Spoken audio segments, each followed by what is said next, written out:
9 अप्रैल 1956 की शाम 9:15 पर अचानक ही बीबीसी के दफ्तर में एकाएक सैकड़ों लोग फोन करने लगे। फोन करने वालों को यकीन था कि उन्होंने अपनी आंखों से टीवी स्क्रीन पर एक कत्ल होते हुए देखा था। टीवी स्क्रीन पर रहस्यमयी से दिख रहे एक जादूगर ने 17 साल की लड़की को अपने वश में करके एक मेज पर लिटा दिया। इसके बाद इस जादूगर ने एक आरी से कुछ इस तरह इस लड़की के शरीर के 2 टुकड़े कर दिए, जैसे कि वो कसाई की मेज पर पड़ा हुआ मांस का टुकड़ा हो। ये उन दिनों की बात है जब टीवी पर पैनोरामा नाम का एक चर्चित कार्यक्रम आया करता था। इसी कार्यक्रम की आखिरी कड़ी में लोगों ने इस जादूगर को अपना करतब दिखाते हुए देखा, लेकिन लोगों को ऐसा लगा कि कोई बड़ी गड़बड़ हो गई है, क्योंकि जादूगर ने जैसे ही अपनी सहयोगी को मेज से उठाने के लिए उसके हाथों को मलना शुरू किया, लेकिन उसकी ओर से कोई प्रतिक्रिया नहीं आई। ऐसे में उसने अपने सिर को नीचे झुकाते हुए अपनी सहयोगी के चेहरे पर एक काला कपड़ा डाल दिया। जादूगर के ऐसा करते ही कार्यक्रम के प्रस्तोता रिचर्ड डिम्बलबाई ने कैमरे के सामने आकर कहा कि अब कार्यक्रम खत्म होता है। इसके तुरंत बाद लाइन ग्रोव स्टूडियो में एक के बाद एक कई फोन आना शुरू हो गए। सरकार के लिए पश्चिमी देशों में जादूगरी के क्षेत्र में अपनी जगह बनाना बेहद संघर्षपूर्ण था। 3 हफ्ते के सीजन के लिए ड्यूक ऑफ यॉर्क थिएटर को आरक्षित कराया गया था, लेकिन इस सीजन के टिकटों की बिक्री अब तक बेहद कम थी। ऐसे में चर्चित कार्यक्रम पैनोरामा की आखिरी कड़ी में पहुंचना अपने आप में खेल बदलने जैसा फैसला था, और वो इस मौके का भरपूर फायदा उठाना चाहते थे। पैनोरामा कार्यक्रम को इस तरह अचानक खत्म किए जाने पर आधिकारिक स्पष्टीकरण भी दिया गया, लेकिन इस स्पष्टीकरण में कहा गया कि सरकार ने उन्हें मिली समय सीमा को पार कर दिया था। लेकिन सरकार के विरोधी भी ये बात स्वीकार करते थे कि सरकार की टाइमिंग बेहद शानदार थी। ऐसे में अपनी सहयोगी दीप्ति डे को एक आरी से काटकर मेज पर छोड़ देना हाथ की सफाई का एक बेमिसाल नमूना था। इस घटना के अगले दिन अखबारों में सरकार और उनका ये करतब प्रमुखता से छाया हुआ था। इसके बाद ड्यूक ऑफ यॉर्क में आयोजित होने वाला उनका सीजन के सारे टिकट तेजी से बिक गए। सरकार का जन्म बंगाल, मौजूदा बांग्लादेश के टांगल जिले के अशेकपुर गांव में 23 फरवरी 1913 को प्रोतुल चंद्र सरकार के रूप में हुआ था। पढ़ाई करते हुए उन्होंने गणित में महारत हासिल कर ली थी।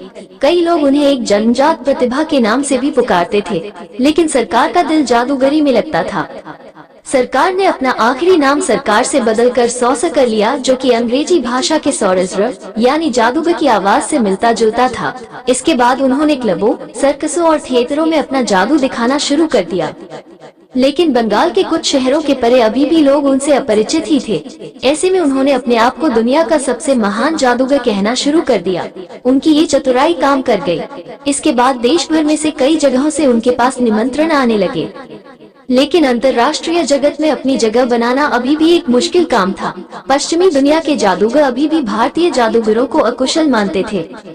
इसी समय सरकार ने सावधानी पूर्वक द्वितीय विश्व युद्ध के दौरान भारत आकर सैन्य टोपियों का मनोरंजन करने वाले अमेरिकी जादूगरों के साथ मेलजोल बढ़ाना शुरू किया। उन्होंने इनके बारे में जादूगरी क्षेत्र से जुड़ी पत्रिकाओं में लेख लिखने शुरू किए। साल 1950 में सरकार अमेरिकी जादूगर समाज की ओर से आए बुलावे पर शिकागो में अपना जादू दिखाने के लिए तैयार हो गए। इसके बाद जब वो शर्मन होटल के कन्वेंशन हॉल से बाहर निकले तो वहां मौजूद दर्शकों और पत्रकारों ने उन्हें ऐसी प्रतिक्रिया दी कि जैसे वो मशहूर कहानी अरेबियन नाइट्स के पन्नों से बाहर निकलकर आ गए हों। लेकिन उनका पहला शो आइलस साइट निराशाजनक रहा। इस शो में उन्हें आंखों पर पट्टी बांधकर ब्लैकबोर्ड पर लिखी हुई चीजों को पढ़ना था, मगर बात यही नहीं थमी। इसके बाद उन्होंने उस दौर के 2 सबसे चर्चित जादूगरों पर फर्जीवाड़ा करने का आरोप लगाया। जादूगरी के क्षेत्र से जुड़ी पत्रिका जेनी के संपादक सैमुअल पैट्रिक स्मिथ याद करते हैं, उनके इस आरोप से सभी लोग सन्न रह गए। वो कहते हैं, अमेरिका में इस तरह से व्यवहार नहीं किया जाता था। लेकिन ये बयान आने के बाद जादूगरी की दुनिया 2 हिस्सों में बंट गई। एक तरफ सरकार के समर्थक थे तो दूसरी ओर उनके विरोधी। सरकार द्वारा खुद को दुनिया का सबसे महान जादूगर कहने की हिम्मत करना भी कई लोगों द्वारा सबसे बड़े धोखे के रूप में देखा गया।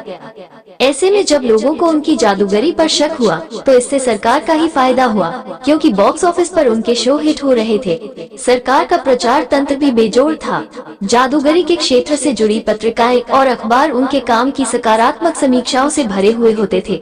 इनमें शानदार तस्वीरों और पोस्टरों की भरमार हुआ करती थी। लेकिन ये सब कुछ अभी भी ग्लैमर तक ही सीमित था। श्वेत एंग्लो सैक्सन जादूगरों प्रभुत्व वाले इस क्षेत्र में अभी भी उन्हें एक बाहरी व्यक्ति माना जा रहा था। कलाम के नाम से स्टेज पर जादू दिखाने वाले और कभी हिटलर के पसंदीदा जादूगर रहे।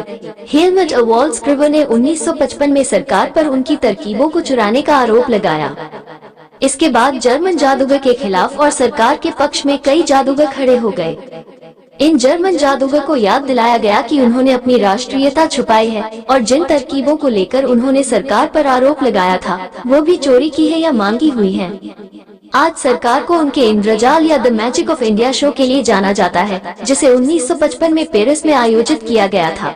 इस टूर पर सरकार अपने साथ कई सहयोगियों, अलग अलग किस्मों के जादू और ज्यादा उपकरणों के साथ गए। इस कार्यक्रम ने उन अपेक्षाओं को बदल कर दिया जो पश्चिमी देशों के दर्शक किसी भारतीय जादूगर से रखते थे।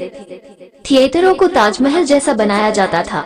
यही नहीं, शो में आने वाले दर्शकों का स्वागत सर्कस के हाथी अपनी रंगी हुई सूंड उठाकर करते थे।